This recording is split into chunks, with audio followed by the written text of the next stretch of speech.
प्रधानमंत्री नरेंद्र मोदी आज दिल्ली में लगभग 33,500 करोड़ रुपए की लागत से कई विकास परियोजनाओं का उद्घाटन और शिलान्यास करेंगे। इस मौके पर वे सभा को संबोधित भी करेंगे। कार्यक्रम से पहले प्रधानमंत्री सरोजनी नगर स्थित GPRA टाइप 5 क्वार्टर का दौरा भी करेंगे और महिला आवंटियों को चाबियां सौंपेंगे। पीएम करीब 18,300 करोड़ रुपए की लागत से दिल्ली मेट्रो परियोजना का उद्घाटन और शिलान्यास करेंगे। इसके बाद में दिल्ली मेट्रो के 2 नए कॉरिडोर का उद्घाटन करेंगे। इनमें लगभग 12.3 किलोमीटर का मजलिस पार्क, मौजपुर बाबरपुर कॉरिडोर और लगभग 9.9 किलोमीटर का दीपाली चौक मजलिस पार्क कॉरिडोर शामिल है। नई कनेक्टिविटी से बुराड़ी, जगतपुर, वजीराबाद, खजूरी खास, भजनपुरा, यमुना विहार, मधुबन चौक, हैदरपुर बादली मोड़, भलसवा, मजलिस पार्क समेत दिल्ली के कई इलाकों को फायदा होगा। तो आज प्रधानमंत्री नरेंद्र मोदी दिल्ली का रुख करेंगे, वहां पर सौगातों की बरसात करेंगे।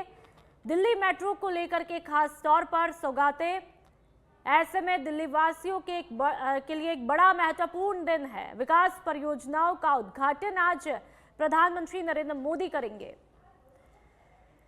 मुख्यमंत्री नीतीश कुमार के बेटे यानी कि निशांत आज जदयू प्रदेश कार्यालय में पार्टी की सदस्यता ग्रहण करेंगे। इस मौके पर जदयू के कार्यकारी राष्ट्रीय अध्यक्ष संजय झा और केंद्रीय मंत्री राजीव रंजन सिंह उर्फ ललन सिंह सहित जदयू के सभी वरिष्ठ नेता मौजूद रहेंगे। मुख्यमंत्री नीतीश कुमार की मौजूदगी को लेकर अभी संशय है। राजनीतिक गलियारों में ऐसी चर्चा है कि निशांत को नई सरकार में डेप्यूटी सीएम भी बनाया जा सकता है।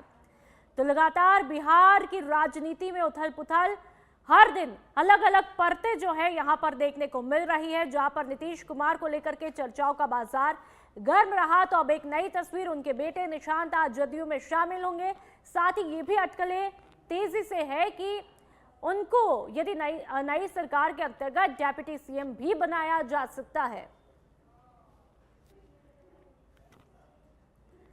और अब राजस्थान के जयपुर की बात करेंगे। राजस्थान की पूर्व मुख्यमंत्री यानी कि वसुंधरा राजे सिंधिया का जन्मदिन आज है। पूर्व मुख्यमंत्री अशोक गहलोत ने उनको जन्मदिन की बधाई दी है। तस्वीर साझा करके एक्स पोस्ट पर लिखा, वसुंधरा राजे सिंधिया को जन्मदिन की हार्दिक बधाई और शुभकामनाएं। ये तस्वीरें भी आप देख लीजिए।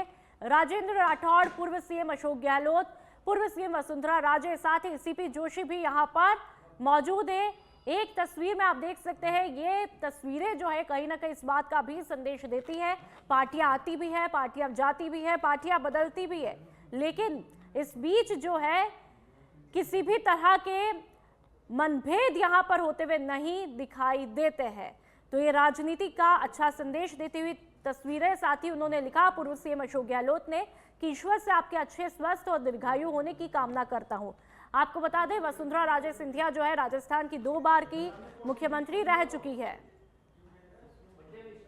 और अब बात 12 की महिला दिवस की पूर्व संध्या पर अंता के अलीपुरा गांव की ऋषिना शर्मा ने एक सुनहरा इतिहास रचा है।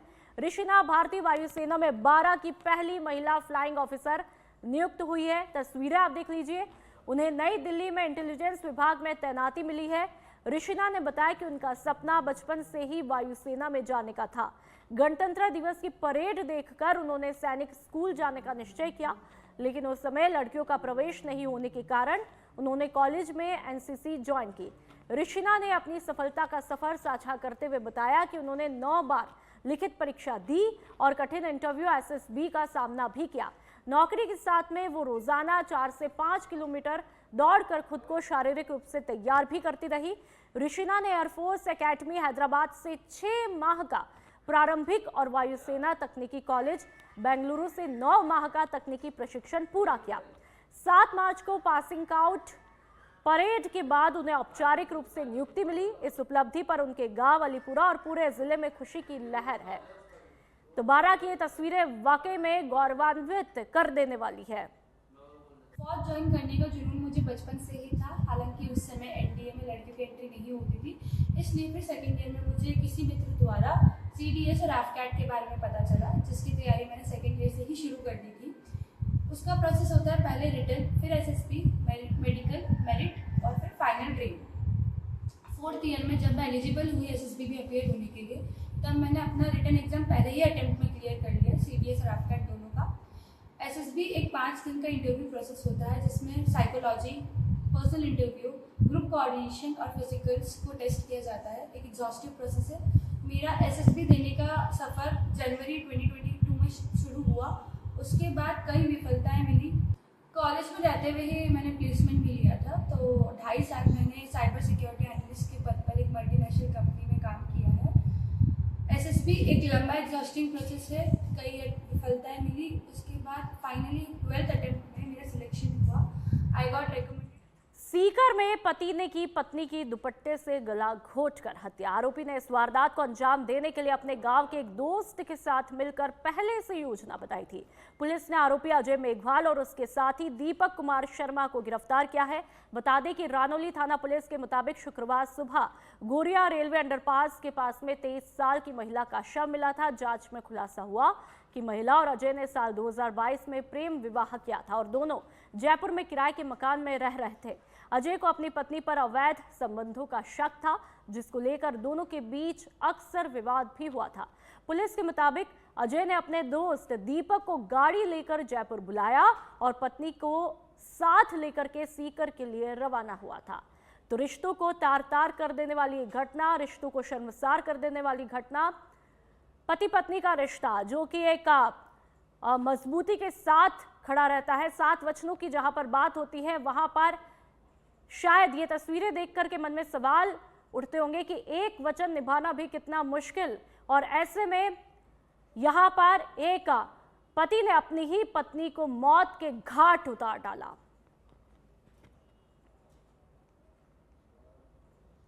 बयाना में अंतर्राष्ट्रीय महिला दिवस के मौके पर राजस्थान सरकार ने महिलाओं और बालिकाओं को खास तोहफा देते हुए 8 मार्च को राजस्थान राज्य पथ परिवहन निगम की बसों में निःशुल्क यात्रा की सुविधा दी है।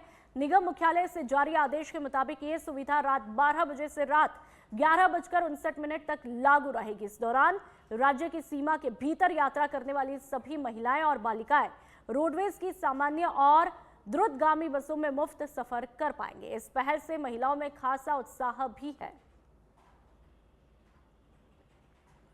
तो आज अंतर्राष्ट्रीय महिला दिवस है, जहां पर अलग अलग जगहों पर अलग अलग कार्यक्रम आयोजित किए जा रहे हैं। ऐसे में रोडवेज की बसों में फ्री यात्रा का ऐलान तमाम महिलाओं के लिए किया गया है, जिससे राज्य भर में खुशी की लहर दौड़ पड़ी है। और ऐसे में आज का दिन बेहद महत्वपूर्ण, हालांकि हर दिन स्त्री का होता है और स्त्री से हर दिन होता है, लेकिन आज जिस तरह से सेलिब्रेशन की बात होती है तो जगह जगह पर इवेंट भी ऑर्गेनाइज किए जा रहे हैं, महिलाओं को स्पेशल फील करवाया जा रहा है। और ऐसे में रोडवेज बसों में सफर जो है फ्री कर देने की घोषणा तमाम महिलाओं के लिए, जिससे पूरे राज्य भर में खुशी की लहर है।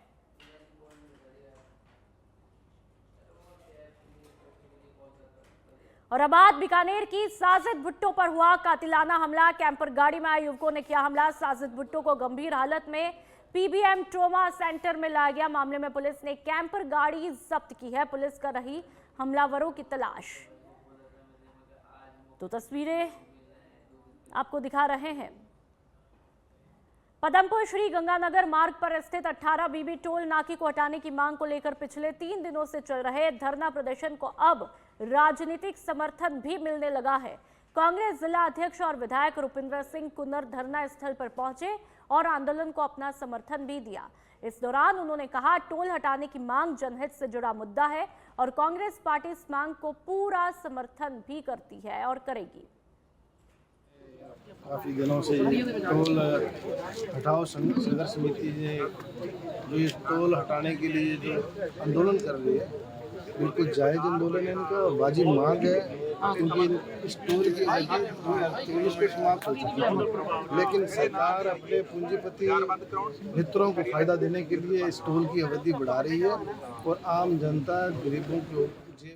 और चलिए अब बात धौलपुर की। सेपो में इस वित्तीय वर्ष के अंतिम राष्ट्रीय लोक अदालत का आयोजन 14 मार्च 2026 को माननीय न्यायाधीश रेणु गोयल की अध्यक्षता में किया जाएगा, जिसमें विद्युत विभाग से जुड़े सभी विवादों का निपटारा होगा। इस मौके पर सहायक अभियंता पुष्पिंदर चौधरी ने बकाया कनेक्शन, कटे हुए कनेक्शन और 5 महीने से बंद पड़े कनेक्शन को चालू करने की अपील की। 12 और 13 मार्च को सहायक अभियंता कार्यालय में प्री कैंप आयोजित होगा, जहां पर उपभोक्ता अपने बकाया बिलों को एक मुश्त जमा करके 50% तक छूट प्राप्त कर सकते हैं। 14 मार्च तक भुगतान न करने पर संपत्ति कुर्की की कार्रवाई भी की जाएगी और बकायादारों के कनेक्शन काटने के लिए 15 मार्च से विशेष अभियान भी चलाया जाएगा। वर्तमान में लगभग 7,200 उपभोक्ताओं पर 20 करोड़ रुपए का बकाया है।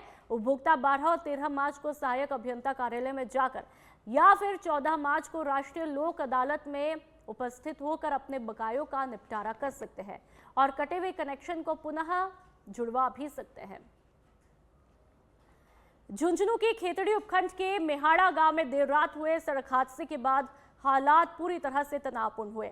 डंपर की चपेट में आने से एक बुजुर्ग की मौके पर मौत हुई, जिसके बाद आक्रोशित ग्रामीणों ने पुलिस पर पथराव किया। पथराव में मेहाड़ा थानाधिकारी राम मनोहर ठोलिया, खेतड़ी थानाधिकारी मोहन पोसवाल सहित 2 अन्य पुलिसकर्मी घायल हुए। मिली जानकारी के मुताबिक हादसे के बाद गांव में गुस्सा है। सूचना मिलने पर मेहाड़ा थानाधिकारी राम मनोहर ठोलिया पुलिस टीम के साथ में मौके पर पहुंची और शव को अस्पताल की मोर्चरी में रखवाने की प्रक्रिया शुरू की। इसी दौरान मौके पर मौजूद ग्रामीण उग्र हुए और विरोध प्रदर्शन शुरू हुआ। हालात बिगड़ते देख खेतड़ी थाने से अतिरिक्त पुलिस बल भी बुलाया गया।